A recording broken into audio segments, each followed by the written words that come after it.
এই আলাপটা করব করব করে করা হয় নাই, কিন্তু না কইরা থাকা গেল না।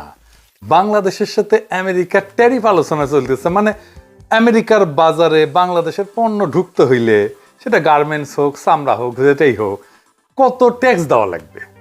মানে আমেরিকা তার দেশে ঢোকা সব পণ্যের উপরে অতিরিক্ত ট্যাক্স বসাবে, সব দেশে। আগে এই ট্যাক্স ছিল 0 বা 5%, সেইটার ট্যাক্স বা ট্যারিফ হয়ে যাবে 20% বা 30% বা তারও বেশি।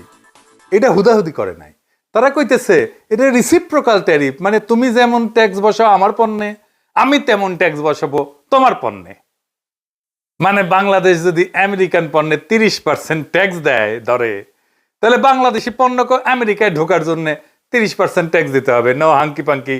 তো এই ট্যারিফ বসায় আমেরিকা থামে থাকে নাই, তারা আলাপ আলোচনা শুরু করছে দেশগুলোর সাথে। অনেক দেশ আলোচনা করে ট্যারিফ কমায়ও নিছে, শুল্ক কমায় নিছে আর কি। যারা কমায় নিছে তারা এমন কোনো বাণিজ্য সুবিধা দিছে আমেরিকাকে, যার জন্য ট্যারিফ কমাইতে পারছে। এটা একটা বার্গেনিং টুল আর কি, এটা দিয়ে বার্গেনিং করিচ্ছে আমেরিকা। বাংলাদেশের আলোচনা চলতেছে, এটা আগামী 31 তারিখের মধ্যে ফাইনাল হবে, মানে 2-1 দিনের মধ্যেই আর কি, যে বাংলাদেশ কত পাইতেছে ট্যাক্স বা ট্যারিফ। যদি বাংলাদেশ ট্যারিফ কমাইতে না পারে, তাইলে হাতে হ্যারিকেন ধরতে হবে, কলে এই শুল্ক কার্যকর হবে 1 আগস্ট থেকে। তবে আমেরিকান বাণিজ্য মন্ত্রী বলছে শুল্ক কার্যকর হইলেও আলোচনা চলবে। আমি এটা নিয়ে একটা ভিডিও করেছিলাম, আপনারা জানেন যে আমি ইকোনমিক্সের ছাত্র। এই শুল্ক দীর্ঘমেয়াদে আমেরিকান ইকোনমির ক্ষতি করবে, তবে স্বল্প মেয়াদে তা আমাদের ক্ষতি করবে, অবশ্যই করবে, যদি আমরা শুল্কের একটা ভালো রেট না পাই। যাই হোক, আমি ওই একাডেমিক আলোচনাতে যাব না। আমরা এই চুক্তির একটা বিশেষ দিক নিয়ে আলোচনা করব।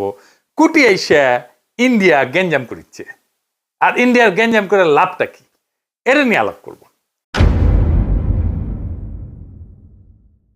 এটা হইতেছে গোপনীয়তার চুক্তি। মানে এই যে বাংলাদেশ আলোচনা করতেছে আমেরিকার সাথে, সে আলোচনার আগে একটা চুক্তি করেছে বাংলাদেশের সাথে, তার নাম গোপনীয়তার চুক্তি।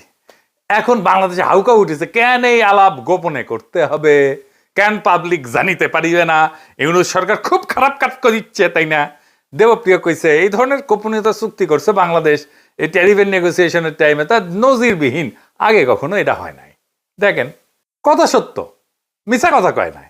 তার সাথে এটাও সত্য যে এই একতরফাভাবে সব দেশকে রিসিপ্রোকাল ট্যারিফ চাপাই দিয়া আলোচনা শুরু করা, এটাও আমেরিকা আগে কখনো করে নাই, এটাও নজিরবিহীন।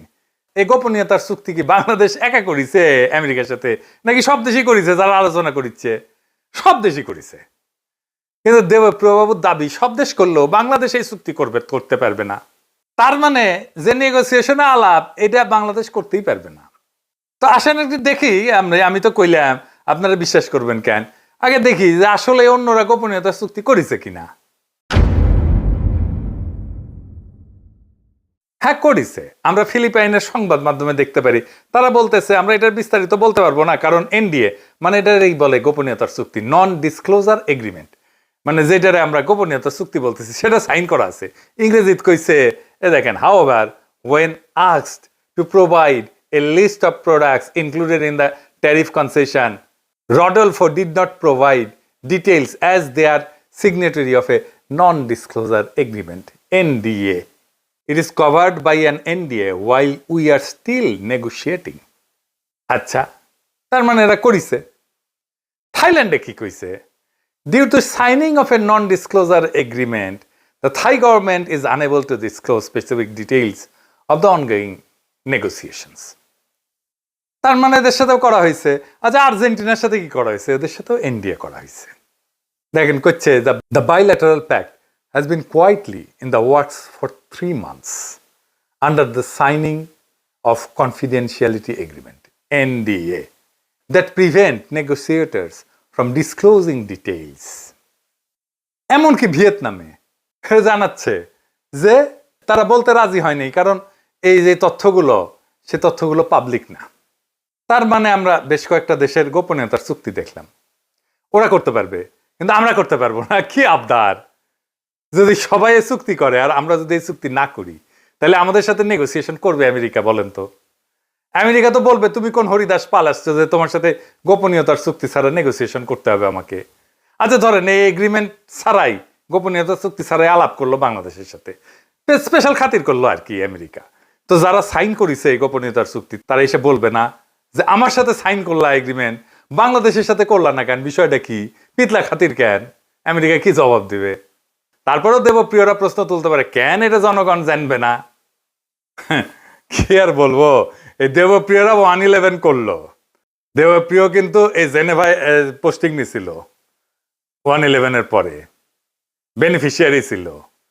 এই দেবপ্রিয় ট্রানজিট ট্রান্সশিপমেন্টের ওকালতি করেছে, আর এখন খুব নন ডিসক্লোজার এগ্রিমেন্ট করেছে। সিপি ব্যবহার করেছে বাণিজ্যের নামে গোপন চুক্তি মানবো না, ওরে আমার ওরে ওরে, এগুলোর মাথাত খোদাতলা গোবর দিলেও হইতো। যাই হোক, আলাপটা কি কইতেছে ওরা বুঝেছে, আসেন এটা একটু আমরা বুঝে দেখি। আমি আপনাদের আগেও কইছি, সিপিবি যা বলবে, দেবপ্রিয় যা বলবে, তার উল্টা দিকে দাঁড়াবেন। সিপিবি যেহেতু বিরোধিতা করতেছে, দেবপ্রিয় যেহেতু বিরোধিতা করতেছে, এটা দেশের জন্য ভালো আর ইন্ডিয়ার জন্য খারাপ। এই চুক্তিটা কোনো গোপন চুক্তি না, এটা গোপনীয়তার চুক্তি। গোপন চুক্তি আর গোপনীয়তার চুক্তি দুইটা ভিন্ন জিনিস। মানে যতক্ষণ এই ট্যারিফ নিয়ে আমাদের আলোচনা হইতেছে আমেরিকার সাথে, ততক্ষণ আমাদের আলোচনার বিষয় বাইরে যাবে না। ধরেন প্রফেসর ইউনূস আর তারেক রহমান আলাপ করলেন লন্ডনে, তো ওই আলাপ কি লাইভে দেখছি আমরা? ওটা ধরে লাইভ হইতো, গোপনীয়তার যদি কোনো দরকারই না থাকে। গোপনীয়তা যখন থাকার দরকারই নাই, তাহলে ওই আলাপের পুরাটা রেকর্ড করে জানাই দিলে হয়। তা তো জানাই নাই। আলাপের ফলাফল আমরা জানছি, কিন্তু আলাপের খুঁটিনাটি জানার দরকার আমাদের নাই। এই আলাপ তো প্রকাশ্য করার বিষয় না। কেন না, আমি এটা পরে বলতেছি। এই আলাপ হবে বাংলাদেশের ট্যারিফ কত হবে। এই ট্যারিফ যদি কমে, তাহলে আমেরিকাকে তো কিছু দিতে হবে। সেটা কি কি দেওয়া হবে সুবিধা হিসেবে, তার সবকিছুই দুই দেশের মানুষই জানবে যখন চুক্তিটা হয়ে যাবে। কিন্তু এই আলোচনার প্রসেসের মধ্যে যা আলোচনা হবে, এই সময়টায় কিছু জানানো যাবে না, কারণ অন্য দেশও আলোচনার মধ্যে আছে। তারা যদি জেনে যায় আমরা কি আলোচনা করতেছি, তাহলে তো এই আলোচনার ফলপ্রসূ হবে না। প্র্যাকটিক্যাল কারণে এটা বার্গেন, তো অনেক দেশের সাথে বার্গেন করতেছে আমেরিকা। ধরেন আমরা যাই না গেলাম কি নিয়ে, ইন্ডিয়ার সাথে বার্গেন করতেছে আমেরিকা। আমরা তো ইন্ডিয়ার চাইতে ভালো কন্ডিশন দিব আমেরিকাকে, তাই না? খুবই ন্যাচারাল এটা। তো বাংলাদেশ যা দিতেছে আর পাইতেছে, এটা আমাদের সাথে যারা কম্পিটিশন করে আমেরিকার মার্কেটের জন্য, তারা যাই না গেলে তো আমাদের বিপদ। আমরা তো নেগোসিয়েশন করতে পারবো না। ইন্ডিয়া তো সুবিধা নেবে এটার, কারণ ইন্ডিয়া তো ওই মার্কেটে আমাদের কম্পিটিটার। বাংলাদেশ যদি যুক্তরাষ্ট্র বা পশ্চিমা শক্তির কাছে ফেভারেবল ট্যারিফ না পায়, তাহলে সেই শূন্যতা পূরণে ভারত চূড়ান্তভাবে উপকৃত হবে। অর্থনীতিতে হবে, রাজনীতিতে হবে এবং আঞ্চলিক প্রভাব বিস্তারে হবে। এই পুরো প্রক্রিয়া এক ধরনের সফট ডিইন্ডাস্ট্রিয়ালাইজেশন এবং স্ট্র্যাটেজিক ডিপেন্ডেন্সি হবে বাংলাদেশের ইন্ডিয়ার উপরে, যদি এই ট্যারিফ নেগোসিয়েশনে আমরা হেরে যাই। বাংলাদেশকে পশ্চিমের বাজারে দুর্বল কইরা বাংলাদেশের অর্থনীতি ভারত নির্ভর করে তুলতে পারবে ইন্ডিয়া, যদি এই ট্যারিফ নেগোসিয়েশনে আমাদের চাইতে ইন্ডিয়া ভালো ট্যারিফ পায়, অথবা আমরা যদি অনেক বেশি ট্যারিফ দিতে হয়। এই জাউরারা হাউকাউ করতেছে, মানুষকে কনফিউজ করতেছে, যেন এই নেগোসিয়েশনে বাংলাদেশ জিততে না পারে, ইন্ডিয়া যেন বেশি সুবিধা পায় আর আমাদের যায়। দেবপ্রিয় সিপিবি এদের হাউকাউয়ের লক্ষ্যই এটা। এই প্রসঙ্গে আমি কোভিডের টাইমে একটা ঘটনার কথা মনে করাই দিই, মিল পাবেন। কোভিডের টাইমে আমরা যেন ভ্যাকসিন না পাই, সে বাগড়া দিছিল ইন্ডিয়া। মানে ইন্ডিয়া চাইছিল ভ্যাকসিনটা যেন ইন্ডিয়া থেকে নেওয়া হয়। তাহলে ইন্ডিয়ার লাভ কি? ইন্ডিয়া এটা তার কূটনৈতিক অস্ত্র হিসেবে ব্যবহার করবে। আমি বেনে বেনে করছি না, দেখেন। তো এই সময় চীনের সাথে ভ্যাকসিন কেনা নিয়ে আলাপ হচ্ছিল বাংলাদেশের। বাংলাদেশকে চীন একটা খুব ভালো প্রাইস দিছিল, দাম দিছিল, খুব কম দামে, শ্রীলঙ্কা থেকে কম দামে এমনকি বাংলাদেশকে টিকা দেওয়া হয়েছিল। শ্রীলঙ্কার তখন অর্থনৈতিক অবস্থা খুব খারাপ, আপনারা তো জানেন। তার সেই অবস্থা তো বাংলাদেশকে একটা ভালো প্রাইস দেওয়া হয়েছিল, যেটা শ্রীলঙ্কার চাইতে কম। এটা হয়েছিল একটা গোপনীয়তার চুক্তি দিয়া। কারণ এই প্রাইসটা যদি শ্রীলঙ্কা জানে যায়, নেপাল জানে যায়, সবাই তো বলবো আমাকে বাংলাদেশে প্রাইস দাও। বাংলাদেশ এটা বার্গেন করে পাইছিল। সেই চুক্তির ফাইল প্রথম আলো রোজিনা চুরি করে সচিবালয় থেকে। রোজিনাকে গ্রেপ্তার করা হয়। আমি বলছিলাম কাজ ঠিক হয়েছে। এইটা রোজিনা ইন্ডিয়াকে সার্ভিস দিতে গিয়ে এই কাজ করেছিল। এই ফাইল রয়ের হাতে তুলে দিত। গোপনীয়তায় ঢাকা ফাইল থেকে আমরা যে দাম পাইছি এটা প্রকাশ করে দিত রোজিনা পত্রিকায়। আপনি দাম প্রকাশ করে দিলে তো চীন বিপদে পড়বে। ইন্ডিয়া শ্রীলঙ্কা যায় বলবে, কেন তুমি আমার কাছ থেকে বেশি দাম নিলা বাংলাদেশ থেকে? তাসনিম খলিলারা তখন যুক্তি দিছিল, রোজিনাকে দিয়া কেন চুরি করাবে ইন্ডিয়া? ইন্ডিয়া চাইলে তো ওবায়দুল কাদের হাতে দিয়ে আসতো ফাইল। দেখেন এদের বুদ্ধি, দেখেন। ফাইল পাওয়া নিয়ে তো কোনো ইস্যু নাই। ফাইল একটা কেন 10টা ফাইল দিয়ে আসতে পারে। ইস্যু হইতেছে মিডিয়া বাংলাদেশ যে দাম পাইছে সেটা প্রকাশ হওয়া। একমাত্র সেটা প্রকাশ হওয়া মাত্রই এই চুক্তি ভঙ্গের, গোপনীয়তার চুক্তি ভঙ্গের অভিযোগ চীন করতে পারে। এবং সেই অজুহাতে আমাদের ভ্যাকসিন দেওয়া বন্ধ করে দিতে পারে। রোজিনা ব্যর্থ হওয়ায় একজন ডেপুটি সচিব সে দাম প্রকাশ করে দেয়, ফলে চীনা ভ্যাকসিন আসা বন্ধ হয়ে যায়। আমাদের 2 বা 3 গুণ দাম দিয়ে সেই ভ্যাকসিন কিনতে হয়। তাহলে এটা অনুসন্ধানী সাংবাদিকতা নাকি দেশের মানুষের আমাদের যে বেশি টাকায় ভ্যাকসিন কিনতে হইলো এটা কার জন্য? রোজিনার জন্য। তো বাংলাদেশকে যে অধিক টাকা গচ্চা দিয়ে ভ্যাকসিন কিনতে হইলো সেটা আগে কি রোজিনার বাপ দিবে না ওর হাজবেন্ড দিবে? এটা কারে বুঝাইবেন? এই একই ঘটনা ঘটেছে ট্যারিফ নিয়ে আলোচনায়, গোপনীয়তার চুক্তি নিয়ে। আসেন এটা একটু বুঝে দেখি। দুনিয়ায় কোন দেশের মিডিয়ার কোন কুরকুরে নেয়? সবাই তো এই সাইন করছে না, একমাত্র বাংলাদেশের অনুসন্ধানী সাংবাদিকদের এতই কারেন্ট, এই গোপনীয়তার চুক্তি প্রকাশ করতেই হবে। তো এটা নিয়ে কি হইল আসেন দেখি। এখানেও সে একই রোজিনা কাণ্ড ঘটনা হইল। এনবিআর এর দ্বিতীয় সচিব মুকিদুল আলমকে দিয়া এই আলোচনার বিষয়াদি কচু খেতি বাইর করল। কচু খেতি মানে কিন্তু ও আকারের বালক। বালক মানে জানেন তো, হ্যাঁ, যে দেয়, বুঝছাও, র এর ডাইরেক্ট পেরোলে এই পদ বালক, সেইটা দিয়া বাংলা আউটলুকে নিউজ করাইল। মুকিদুল ধরা খাইল, চাকরি গেল। বাংলা আউটলুকের নিউজ ছড়াই নিলে কচু খেতি নিজের পেজে ওই চুক্তির আলোচনা প্রকাশ করে দিল। দেখেন এর ফলে কি হইল? বাংলাদেশের আলোচকেরা, নেগোসিয়েটরেরা মারাত্মক চাপে পড়লো। আলোচনার নেগোসিয়েশন আমরা পিছায় পড়লাম, ইন্ডিয়া আপার হ্যান্ড পাইলো। তাহলে বুঝেছেন তো কে কার সুবিধার জন্য এটা পাবলিক করা হয়েছিল? ওই বালক ওয়াকারের কেন এটা পাবলিক করলো?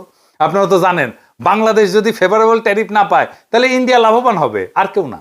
ইন্ডিয়াকে উপহার দিল ওয়াকারের বালক। এইবার সব বুঝেছেন তো, মিলিছে সব। বাংলাদেশের শিল্প, গার্মেন্টস, রপ্তানি আমেরিকার বাজারে সব ধ্বংস করে দেওয়ার কাজটা এই ওয়াকারের বালক কইরা দিল। যদি বাংলাদেশ ভালো ট্যারিফ না পায় তার দায় একমাত্র এই বালকের। আপনারাই বলেন এটা প্রকাশ করে কি এমন হাতি ঘোড়া বজরা পানসি হয়েছে? কি অর্জন করছে বাংলাদেশ? কিছুই না।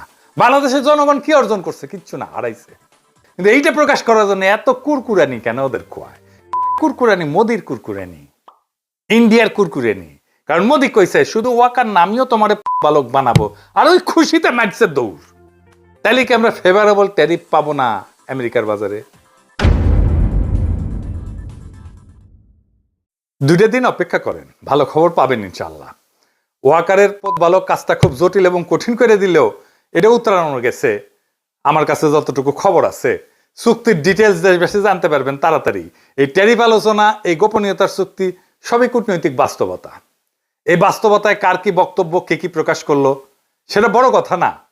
বড় কথা এই যে বাংলাদেশে কোনো দালাল চক্র, কোনো রোজিনা সিন্ডিকেট, অনুসন্ধানী সাংবাদিকতার নামে রয়ের দালাল, ওয়াকারের পাঁচাটা হাইব্রিড অনুসন্ধানী সাংবাদিকদের খেয়ালখুশির উপর চলে না। আমাদের রাষ্ট্র যদি সাহসিকতার সাথে ন্যায্য বার্গেন করে, যদি ঠিক সময় জিপ কামড়ে চুপ থাকে, তাহলে আমরা জিতবো। কারণ এই খেলা গলা ফাটানোর না, মাথা খাটানোর। আজকের দিনটায় আমরা শিখে গেলাম তথ্য চুরি করা নয়, কৌশল দিয়ে জয়লাভ করতে হয়। গোপন রাখাটা সবসময় চোরের চক্রান্ত না, কখনো কখনো তা হয় রাষ্ট্রীয় অস্ত্র। যারা চায় বাংলাদেশ বিশ্ববাজারে হারুক, তারা চায় না গোপনীয়তা থাকুক এই বাণিজ্য আলোচনায়। তারা চায় প্রত্যেকটা দরজার চাবি পড়ুক দিল্লির হাতে। কিন্তু না, এবার আর তা হবে না। বাংলাদেশ দাঁড়াইছে নিজের কৌশলে, নিজের স্বার্থে, এবং এই দাঁড়ানোয় মাথা উঁচু করে দাঁড়ানো। ধ্বংস হয়ে হারায় যাওয়ার আগাম ঘোষণা না এটা। এই জাতি মাথা নত করে না।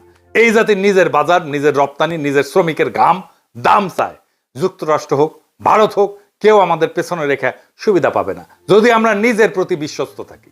তাই শেষ কথা একটাই, এই লড়াইয়ে আমরাও জিতবো।